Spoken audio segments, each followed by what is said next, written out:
Hello friends, welcome to my channel smile. मैं आपको आज सुनाऊंगी एक सांप और एक ब्राह्मण की कहानी। एक समय की बात है, लालपुर नाम के एक गांव में सुखदेव नाम का दरिद्र ब्राह्मण अपनी पत्नी और अपने बेटे के साथ रहता था। बहुत गरीबी में वह जैसे तैसे अपना जीवन यापन करता था। सुखदेव भगवान शिव को बहुत मानता था, मन ही मन हमेशा उनका नाम जपता रहता। तो वहीं ब्राह्मण की पत्नी बहुत ही ज़्यादा धूर्त और लालची थी। वो हमेशा किसी न किसी बात को लेकर पति से झगड़ती रहती। ब्राह्मण की पत्नी ब्राह्मण से कहा कि इस गांव में तो हमें कोई भिक्षा भी नहीं देता, आप दूसरे गांव में जाकर भिक्षा की ही क्यों नहीं मांगते? इस तरह दरिद्रता में हम कब तक जिएंगे? ब्राह्मण ने उत्तर दिया कि मैं अपनी तरफ से कोशिश तो कर रहा ही हूँ। अब अगर मेरी किस्मत में ही सुख नहीं तो मैं क्या करूं?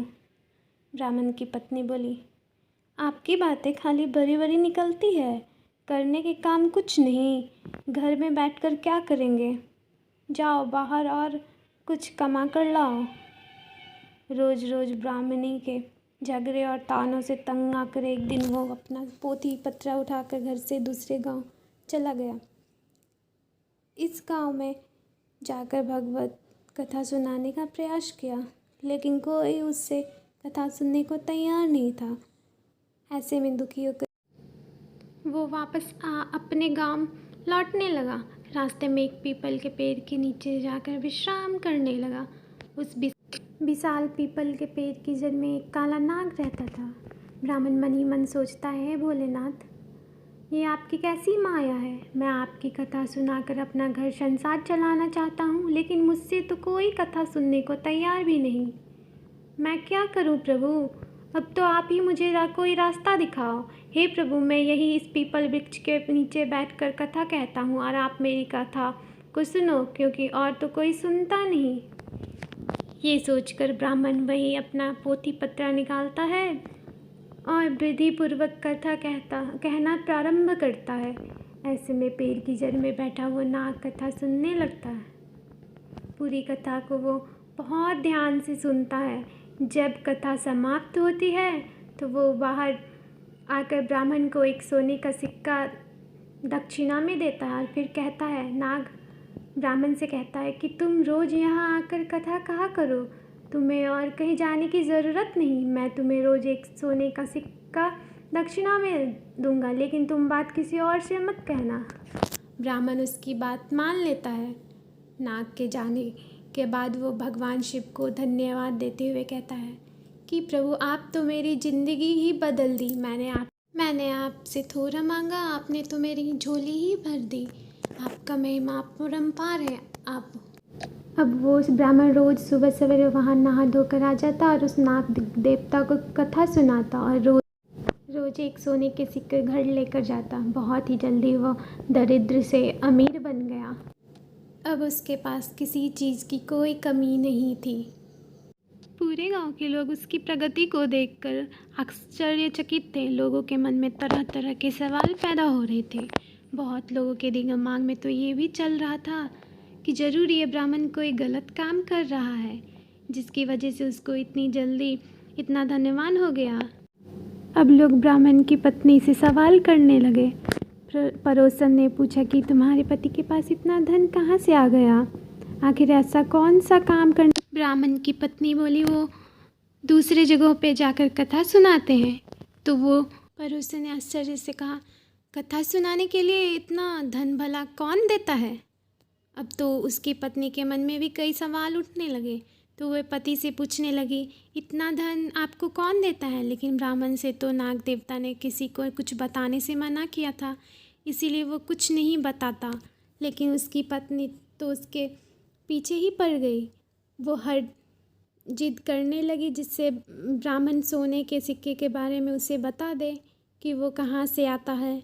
ऐसे में एक दिन ब्राह्मण विवश हो गया और उसने धीरे से पत्नी को नाग के बारे में सब बता दिया। अब तो उसकी पत्नी के मन में काफ़ी ज़्यादा लालच आ गया। उसने सोचा कि ज़रूर उस पीपल के पेड़ के नीचे खजाना है, जहाँ से वो नाग सोने की मुहर लेकर देता है। अगर उस नाग को मार दिया जाए तो पूरा खजाना मिल सकता है। इसलिए ब्राह्मणी ने अपने पति को खाने में नशा की दवा मिला दी। सुबह को उसकी नींद नहीं खुली और उसने अपने जवान बेटे को उठाकर कहा, ब्राह्मण की पत्नी अपने बेटे से कहा, सुनो बेटा, पीपल के पेड़ के नीचे रोज़ तुम्हारे पिता कथा कहते हैं, जिसे सुनने के बाद एक नाग सांप आकर उन्हें सोने का सिक्का देता है।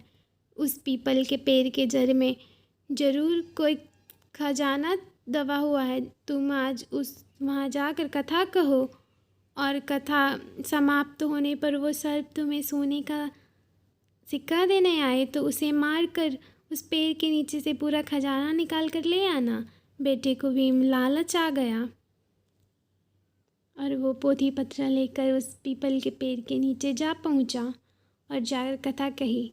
जब नाग देवता सिक्का लेकर उसे देने आए तो उसने नाग पर फावड़े से प्रहार किया, जिससे नाग का पूंछ कट गया और वो किसी तरह बचकर वहाँ से निकल गया।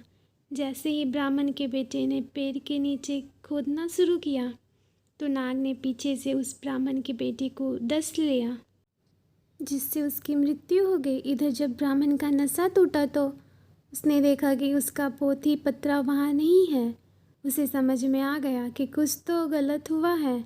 वो जल्दी जल्दी से पीपल के पेड़ के पास गया।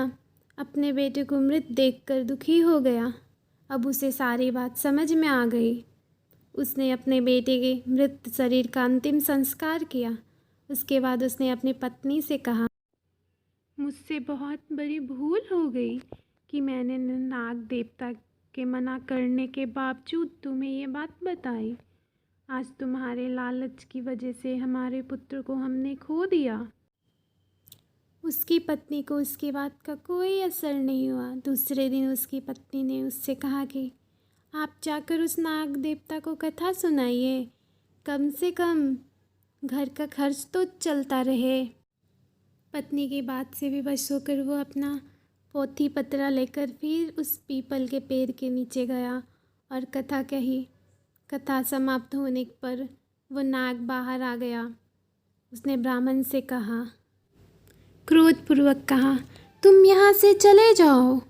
ब्राह्मण, तुम पुत्र की मृत्यु से दुखी हो तो मैं अपने पूंछ के खो जाने से दुखी हूँ। मैंने तुम्हें पहले ही मना किया था कि तुम ये बात किसी को मत बताना, लेकिन तुमने मेरे साथ विश्वासघात किया।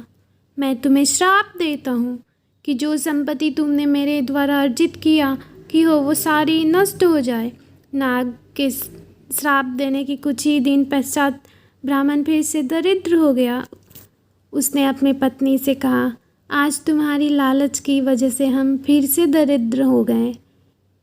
अब उसकी पत्नी को भी अपने किए पर काफ़ी पश्चाताप हुआ, लेकिन होनी को कौन टाल सकता है और बीता हुआ समय वापस नहीं आता। दोस्तों, इस कहानी से हमें ये सीख मिलती है कि इंसान को कभी ज़्यादा लालच नहीं करनी चाहिए, क्योंकि ज़्यादा लालच इंसान के लिए घातक साबित होता है। अगर मेरी ये कहानी आपको अच्छी लगी हो तो प्लीज़ लाइक कीजिए और सब्सक्राइब कीजिए। Thank you for listening.